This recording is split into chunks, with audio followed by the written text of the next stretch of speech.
Okay, right. We are joined in the programme, and he barely got a chance to put his bum in the seat, by Liam O'Gogan, member of the Older Persons Executive in Donegal. Thanks for calling up, Liam. How are you getting on? Yeah, we were about to engage in a fascinating conversation about electric cars, but unfortunately it was cut short. I should say before we start, I've been thinking about this over the last couple of days. The concept of older persons may be misconstrued within our world. The definition for older persons now is over 55s. Now I'm 69 this year, but I certainly didn't think that when I was 55 I was an older person. But so the conversation here isn't necessarily about people in their 70s and 80s, but right from 55 years old up, you know. Yeah, and also I think maybe because some people embrace getting older, right, and some people resist it. Okay, so some people don't like. That's the reason I said that, because a lot of people say, "Oh, that's not for me." But some people don't want to be categorised as an older person. Yeah, no, I know that from my involvement in men sheds. Oh, you only go there if you're an old man, like, you know. But I suppose when we talk about specific initiatives, we often have to compartmentalise people, don't we? Sure. So it's for that purpose. But look at your. I don't think you view yourself as old. Do you? It's how you feel? Well, no, you certainly don't look old. I'm 69. My father died at 72, you know, and to be honest with you, but I think longevity has improved, and life quality and healthy living has improved. But really, my involvement in the Older Persons Council came about when I turned 65 years of age. I decided I wanted to become proactively involved in the design and shaping of my own aging experience.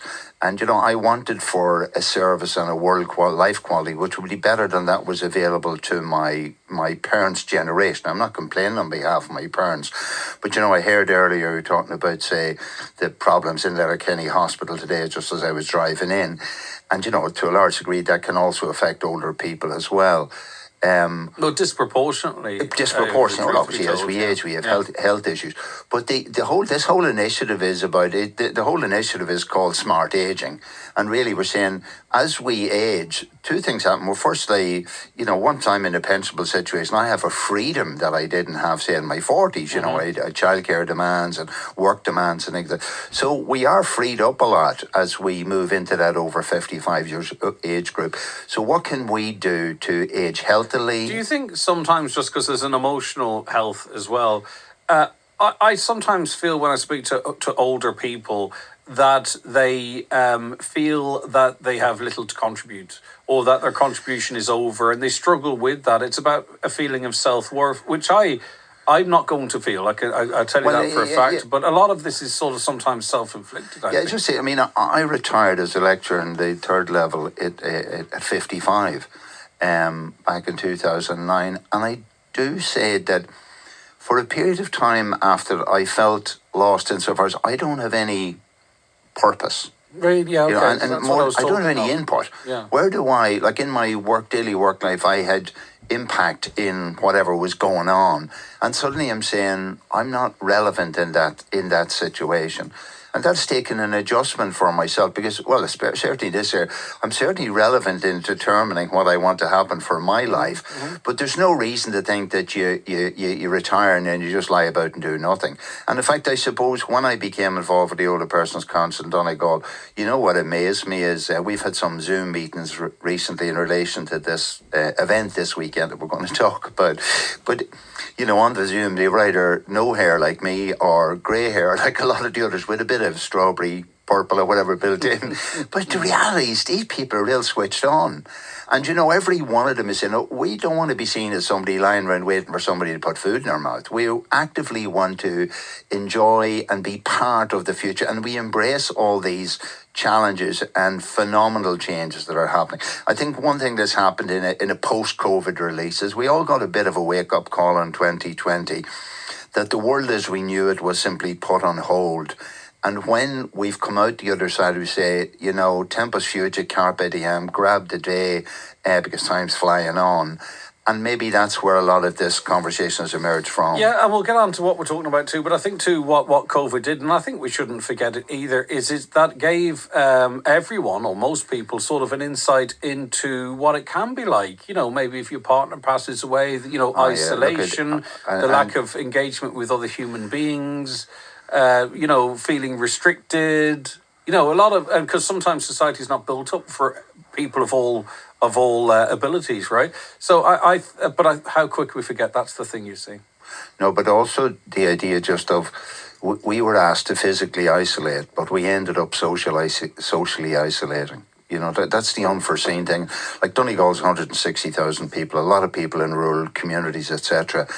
And there's a lot of people, and then also, by the way, people who ended up working remotely from home, there's a social isolation there. Like when you're in a workspace every day, I walk in here to Highland today, there's a lubrication of human contact that doesn't happen when you're in that remote situation. However, you know, I keep saying to people, this initiative really come from how many things have changed in the last 5 years, almost beyond belief. And what's going to happen in the next 5 years? Like what I see is that the world is going, like the world has already changed in the last 90 days, as we've seen from the impact of America's decision to change the world. So things can change very rapidly. And one of the big issues that, like we're involved, say, looking at a healthy aging strategy for the next 5 years in Donegal. And one of the things that jumps out is older person. And I repeat, older person, 55 and older. Access to getting to the health scenarios. How do you get to your appointment? How do you get to a hospital? All those sort of things. So this concept, mobility, is a real restrictive issue, particularly in the rural communities. So this ultimately issue here is about mobility as a service. The idea of door-to-door mobility that you could... We will soon be in a world where it'll be possible to get driverless cars to go to people's houses, to collect them, to bring them wherever locations they are. Now. It's happening across America. I know. Well, at the moment, like you can watch endless YouTube videos in China of cars, driverless cars driving around. So my point is, if we never believed it, let's say before 2020, sure, it'll never change. It's already changed. It's actually quite interesting. It has been an incredibly quick timeline. The older persons executive are hosting an open day experience of electric vehicles. It's on this coming Saturday, the 12th of April, in Letterkenny, in Divers Garage in Letterkenny. It runs from 10 a.m. to 1 p.m. So you, the executive, approached Divers and saying, look, what need did you feel you were meeting in approaching Divers, and what do you hope to come from this? Right. So, I mean, we've been having this conversation within our group in the Older Persons Council, and it's a whole broad issue when we talk about smart aging. So smart aging also takes into account the upgrading of people's houses in terms of sustainable energies, solar power, home automation, and that fits right into the developments that are happening in electric vehicles. So electric vehicles they're that much safer. They're like, it's really interesting driving this morning that if you have an electric car, and I believe you have been the proud owner or user of electric cars recently, and I saw you have an electric car within your fleet here today. And one thing, if you live in any hilly environment, the idea of having to use your handbrake to start your car is finished. Now, there's lots of people who have had difficulties in their cars over the management. So the electric car brings forward a lot of powerful possibilities. So we then reached out and said, well, how could we maybe approach dealers and maybe have an experience as older people of what would be going as a group of people and experience driving the cars, driving around. Let's say 4 people go for a spin in a car together. They get to see what it's like in the back, in the front. They talk about the chat and whatever. So we approached Terence Diver in Divers, and both himself and Eugene, the sales manager, and the team. I mean, look at they really latched onto the bigger picture here. What I really want to reach out to them is this is not a smash and grab by then and selling a particular type of car which they sell, but really growing the market of possibility. And we've also been quite supported by the Donegal Electric Vehicle Association, with Jerry Grennan there is a Facebook group. There's about 350 people in that group who have cars. So they often get together to share experiences of their cars, and we're hoping that they might come in on the day. So the big thing here is, somebody said to me, if I go in there, will I be under pressure to buy a car? Will somebody be, come into my parlours and aspire to the fly? See, we're at the situation, Liam, now. You talked about what's changed over 5 years. In the last 5 years, electric cars, were like a pipe dream for many people. But now we're in a situation where locally, right across this county in various outlets, you can get a electric car for 18 grand. That's right. Yeah, I mean, and often the ones I've seen are actually quite high, so they're quite easy for getting in and out of, right? And if you do town driving or the odd scotch to Glenveigh or wherever it might be from Letterkenny, the range in these cars is perfectly adequate. Yeah, I mean, this for a idea lot of people. for a lot of people, range anxiety. Oh, what'll happen if I break down? I was amazed on a statistic recently. Per density of population, Donegal has more charging points. It and Kerry have the largest number per person charging points in the country, and they're constantly springing up. But the other thing is, like, how often am I going to drive to Dublin in my car? Most of my drives are done to the supermarket, or down to my local man's shed, or over to the church, or down to the surgery or the pharmacy or whatever. So that's most people's drives. So I think electric cars. The other thing that last night we have a sing song at our man's shed in Gweedore every Monday. And one of the guys, I told him about Saturday, and he said, you know what, I was just thinking about this because I have to replace my car. Now, he's not in a position to pay a lot of money for a big new car, and he was shocked to think that you could buy an electric car new for 18,000. But he was just wondering, I wonder what that would be like. And he said, not a lot of second-hand ones coming on the market. But actually now, we're really 5 or 6 years into the electric market now. I'm starting to see more. They are starting to come on board. There's Nissan Leafs there available. Well, I know they've been around for the early adopters. I know, but cars are now coming, second-hand cars are coming on the market. Sure, I agree. But what this man gave me, look, that's what this is about. If you think that, why don't I go down and have a look, have a chat? And this is really about the conversation that might emerge and sort. So, I mean, Devers have kindly put on a bit of a spread and a cup of tea and all that sort of stuff. But what we're hoping to do is to have the conversation, and the conversation not just about. So, is this about the ease of driving electric vehicles if you're an older person, or to get because I mean, obviously, if you've driven a golf cart, that's what it's like driving an electric vehicle. It's two pedals effectively. Well, if you're old enough to have driven bumper cars, well, there you go. Without hitting each other, you have you have regenerative braking. So oftentimes you're driving on one pedal. There's more advanced sort of anti-collision technology. They generally have better cameras around them for parking and what have you. Is it about sort of people who might be discouraged from driving to have their independence, or is it a green issue, or is it everything? Well, just for example, I mean, my partner has eye issues, and it affects her confidence driving. And when we recently test drove some of these vehicles, like, there were amazing features. I mean, one of the features said automatic dimming of your headlights when you're coming across someone else. The cameras which show you what you're surrounding, your mirrors, etc. And a friend of mine recently, he told me, I bought a car in 2020, he said, and I'm not really a car guy. I've never looked back. He said to me, I drive now, he lives in Dundalk, but he drives to Wicklow every Monday to walk with his friends. And he says, I go out on the motorway, I press two paddles, and I sit there and it brings me. But he said, the most invaluable thing to me, I've had 2 hip replacements. And what I do is I just pull the car up to the location I'm in, and I then press a button and it parks itself, and I can get out and I can get back in. So yes, I think for someone who has any type of mobility issue, it absolutely extends their capacity to do things.